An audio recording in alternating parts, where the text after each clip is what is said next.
Every once in a while, I get a commission request. Now, I'm not an expert painter, I'm an amateur, but I still get them from time to time from people that I know and even some people that I don't know. So the paintings that I have on screen here are from a commission request. And I thought this would be a good opportunity to sort of discuss that, taking commissions from the standpoint of an amateur. I wanted to break this down into a couple of different pieces. So one is looking at it as a hobby, where you don't rely on it for income. Another is looking at it as a significant income stream, like you rely on this money, and so you have some different considerations. Another is kind of looking out for the scams that are out there, which unfortunately there's a ton of them. So first, let me talk a little bit about the scam side of it, because that is something that if you're on Instagram or any social media sharing your art, you come across these all the time.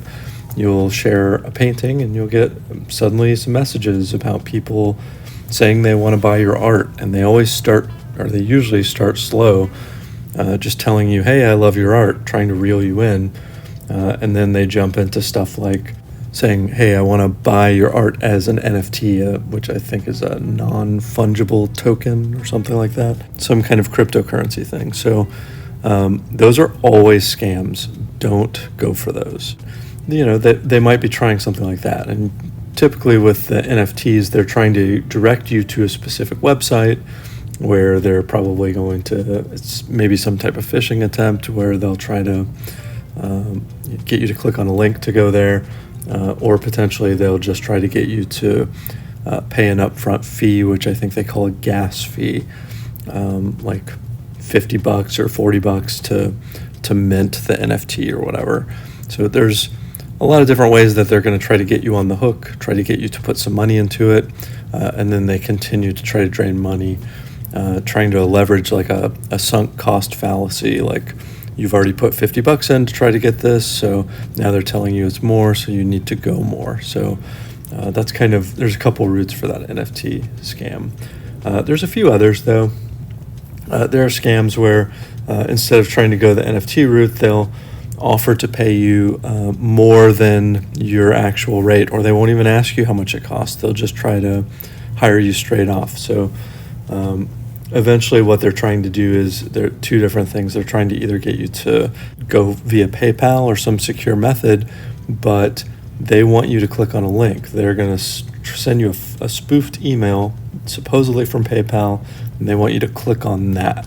They don't want you to go through the app. So really the way to deal with those is you can learn to recognize them, or just by policy only accept money through secure methods, and that you will only look in the app itself or in the website itself for transactions. Never click on emails.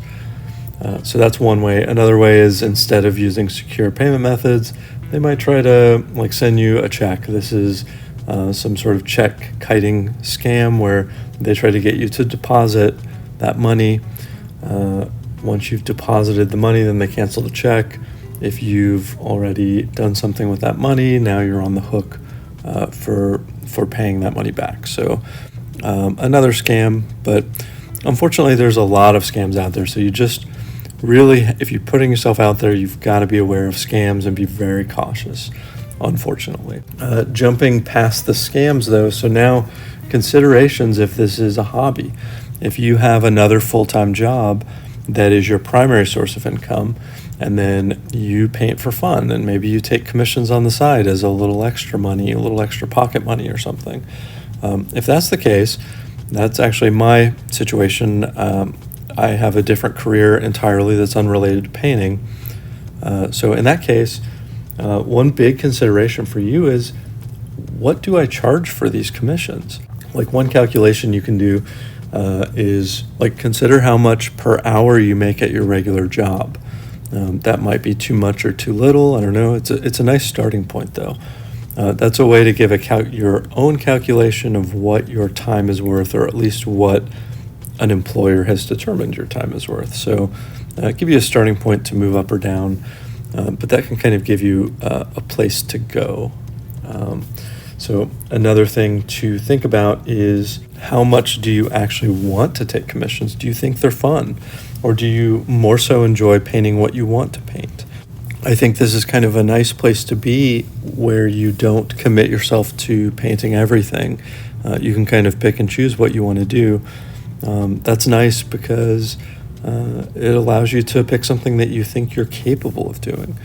Again, speaking from the perspective of an amateur, there's a lot that I can't do, that I know that I'm not capable of doing. Certain commission pieces, or certain portraits, or certain lighting or colors or whatever, that I just don't think I'd be capable of doing justice. And when that's the case, I don't accept those. Even if it's something that I've determined is legit, I may not take it on because I just don't think it would. One, it might not be fun, but two, it might not be something I can do well. The painting I have on screen is one that the husband actually sent me a lot of reference photos, and they were great photos. And I actually was really excited about it. I thought I could do it pretty good justice. So the painting on the left was my first attempt, which I didn't think turned out well. Like, the likeness is okay, but the composition is not very good. I tried to get some of the background in there and tried to get some other things going, and I wasn't satisfied with it. So I actually ended up doing another reference that he sent me, which is the painting on the right, which I think is a better painting and a better likeness. So I ended up doing two of them here. And that's something that is a good segue to the other category I want to talk about, which is, if you're more so relying on this as income, like you're an amateur, but you're trying to segue into being, more like a professional, like art is your job, or you want to paint full time and that's what you want to rely on. So, or paint or whatever other medium. If that's the case and you're trying to segue, I personally don't have any experience with that, but I've watched a lot of videos and follow a lot of other artists that they have made that transition, and just kind of from what I see, it's a challenge, and you have to change your mindset on a bunch of stuff. So, like, again, referencing the paintings I have on screen, I'm not sure if this is a move that someone who is trying to transition to painting and being an artist full-time would make. So, number one, with the left-hand side painting, I really didn't plan it at all. I just said, oh, I like this reference, I'm going to try to paint it. So I dove in and started painting it. I didn't plan it out. Look how high the head is on the page. This composition is not good. It's not centered. If I tried to frame this, I just don't think it would look good, even if it kind of looks like the subject. So planning more is obviously something you want to do because you don't want to waste resources. Sometimes I'm a little frivolous with my paint and I just kind of mess around because I'm not considering paint to be a work-related expense. But if you're doing it for your job, you're an artist who, that's a business expense. You have to restock your paint as you churn through and try to create more stuff. So that's when it becomes kind of more a math calculation about, churning through the oil painting paper that I have here and the extra paint that I did. And also, again, going back to the calculation of how much your time is worth. If you're doing this for a job, now I've done 2 portraits. That's double the time. I think each portrait was probably about 2.5 hours. So now you're just talking about that time being spent and on something else, on another piece.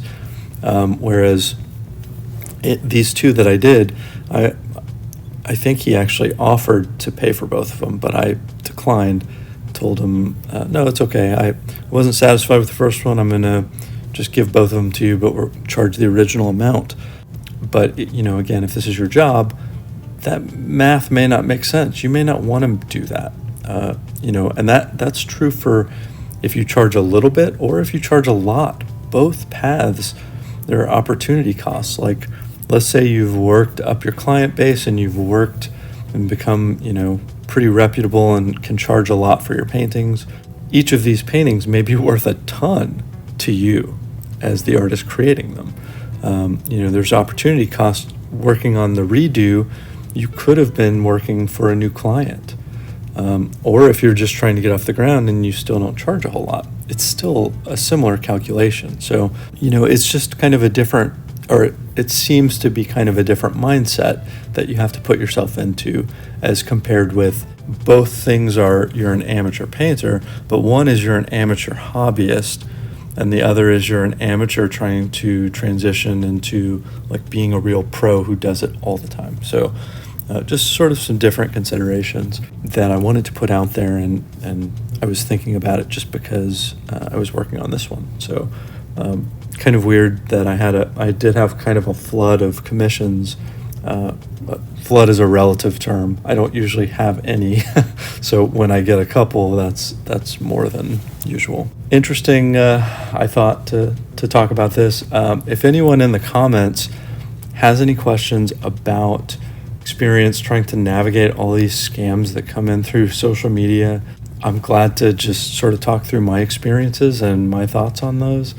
I think it's always good to be cautious, be ultra cautious when you try to navigate some of that stuff. So certainly let me know if you have any thoughts in the comments. I'd love to hear from anyone who wants to talk about this. Otherwise, thank you for watching this one, and hope to see you for the next one.